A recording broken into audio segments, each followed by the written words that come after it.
La Bible dit à nous qui sommes élus par sa préscience. Et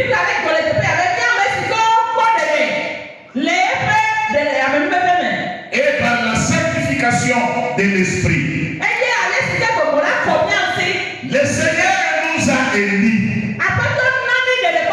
Toi qui écoutes l'évangile du Seigneur ce soir, que ta conscience se comprenne, c'est par une élection de la grâce, une élection de la grâce que l'Éternel t'a choisi.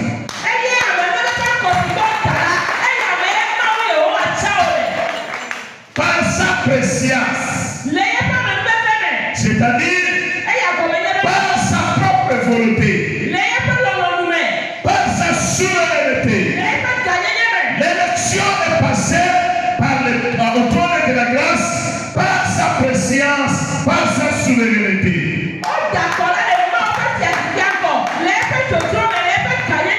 Dans cette élection, il a décidé que Joël Komosi doit être sauvé. Doit être sauvé. Personne ne pourrait contredire cela. La Bible dit cela s'est passé par sa préscience et par sa souveraineté.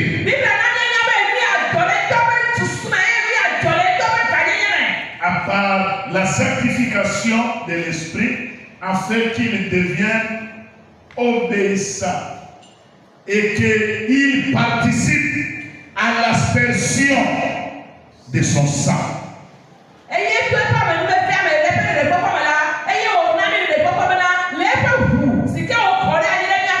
Ce n'est pas tout le monde sur cette terre qui a droit de participer à l'aspersion de ce sang précieux qui a coulé sur le sang de bois de Calvaire.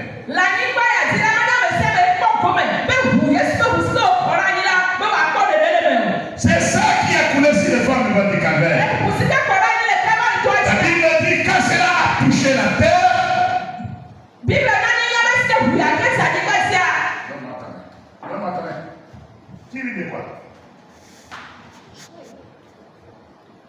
lorsque cela a touché la terre, la Bible déclare cela a enlevé premièrement la malédiction que la terre égorgeait.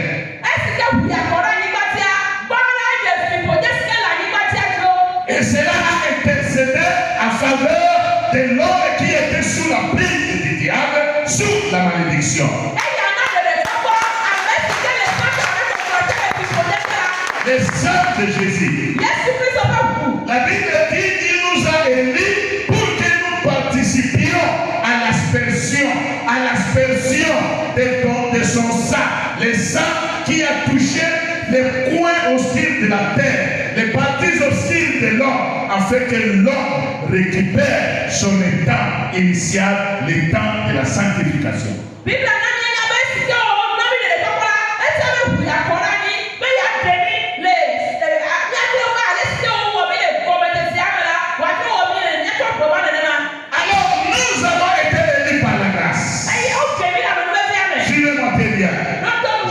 Comprenez ce que je vais enseigner. Nous avons été élus par sa préscience, par sa souveraineté, afin que nous devenions obéissants et que nous participions à l'aspersion de son sang, pour que lorsque son sang nous touchera, cela détruise la nature du sang humain que nous avons hérité de nos parents et de nos arrière-parents.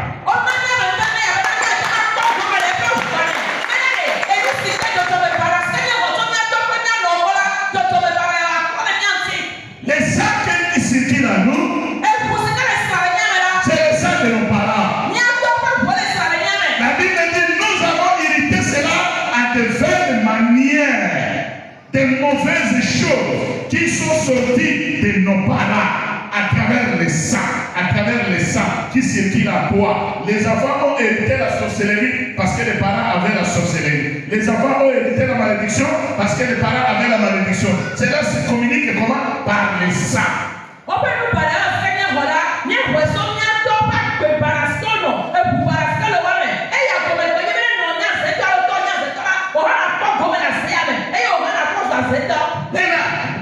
le sang de Jésus est tombé, que cela est tombé comme aspersion. Je dois vous montrer l'exemple de la demeure.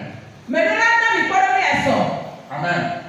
Vous voyez souvent à l'église catholique, les prêtres, ils prennent quelque chose là, ils le jettent comme ça. Amen. Vous avez déjà vu ça, non?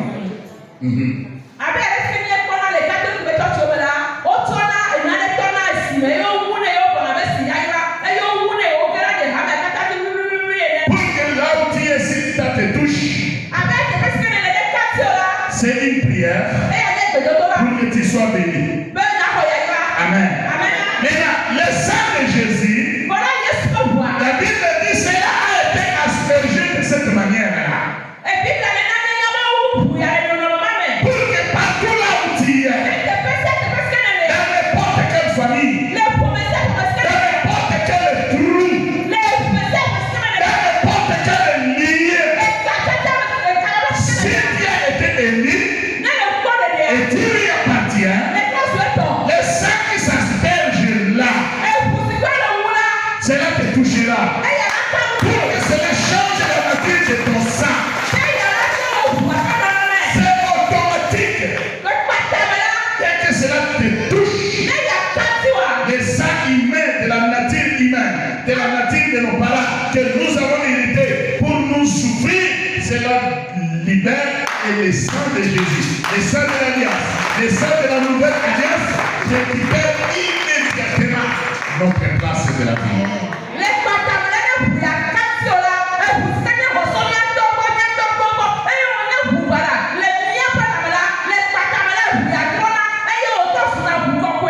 C'est pourquoi la Bible déclare, vous bâtirez sur le fondement antique, sur les anciennes ruines.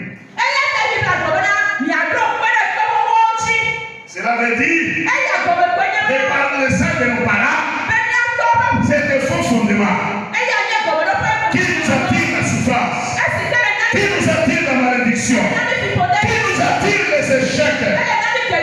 Il faut que nous soyons maintenant les participants de la grâce afin de saisir, de bénéficier de l'aspersion du sang de Christ pour toucher nos vies et que nos vies soient complètement changées.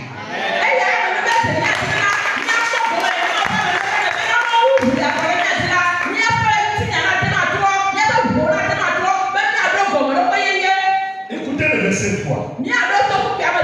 Béni soit Dieu le Père. Dieu le Père de notre Seigneur Jésus, qui selon sa grande miséricorde nous a régénérés pour une espérance vivante.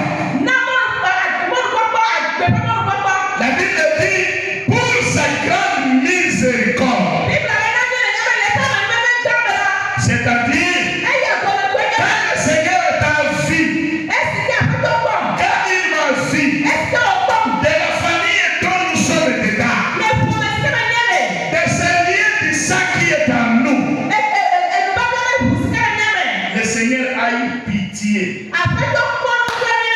de toi, de moi.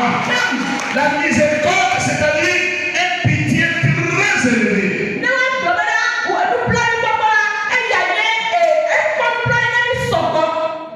Sa grande miséricorde nous a régénérés. La Bible dit, il nous a fait sortir de là-bas pour refaire de nous de nouvelles personnes, afin que nous vivions ni plus dans le doute, nous vivions ni plus dans le désespoir, mais que nous vivions dans l'espérance de la vie. Une meilleure espérance.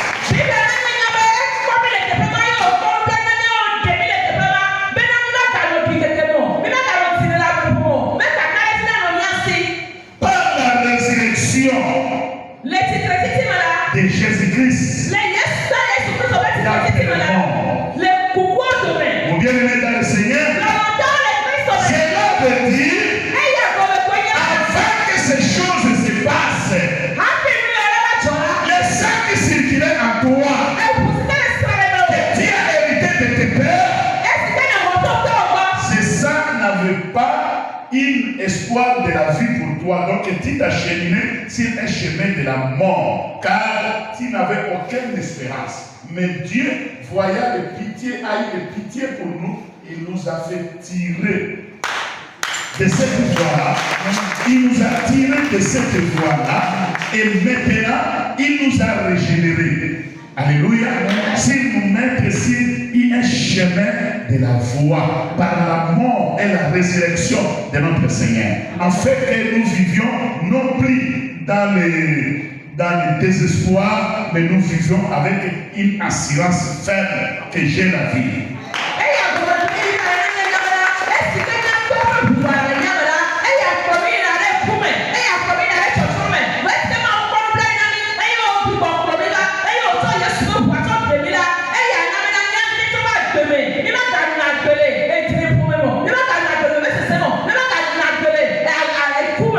Le verset 4. Pour un héritage qui ne se perd ni ne se corrompt.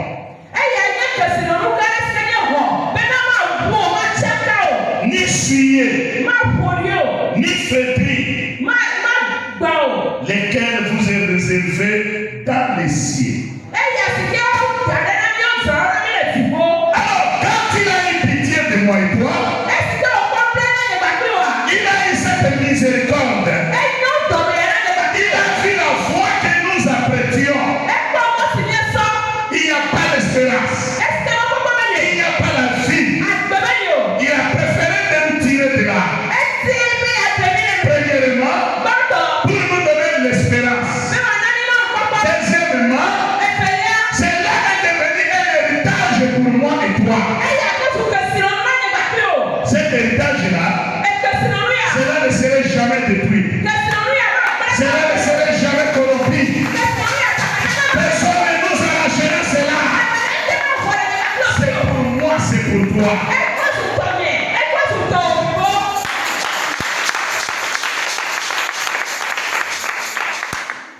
Pour un héritage qui ne se perd, ni se corrompt, ni souillé, ni flétri, lesquels vous êtes réservés dans les cieux. Vous qui, par la puissance de Dieu, êtes gardés par la foi pour les saluts prêts à être révélés dans les derniers temps. C'est là ce qui fait votre joie, quoique maintenant, juste lisez-nous parce que les yeux me font mal.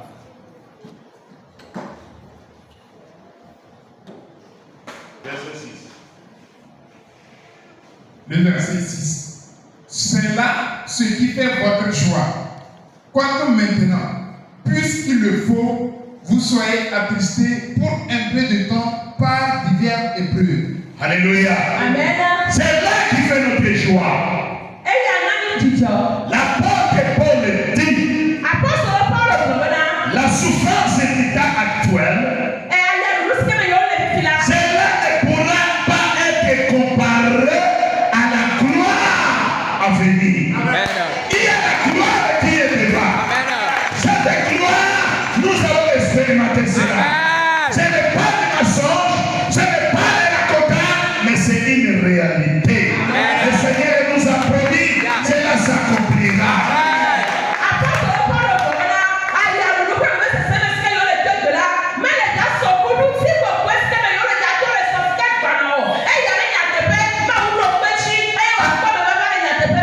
L'apôtre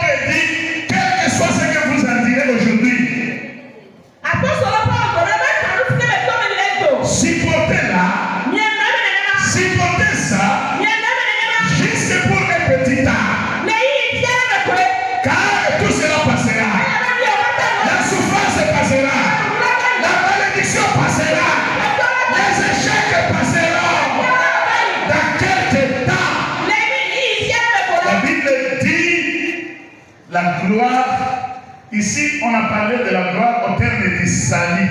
La gloire sera manifeste. Amen.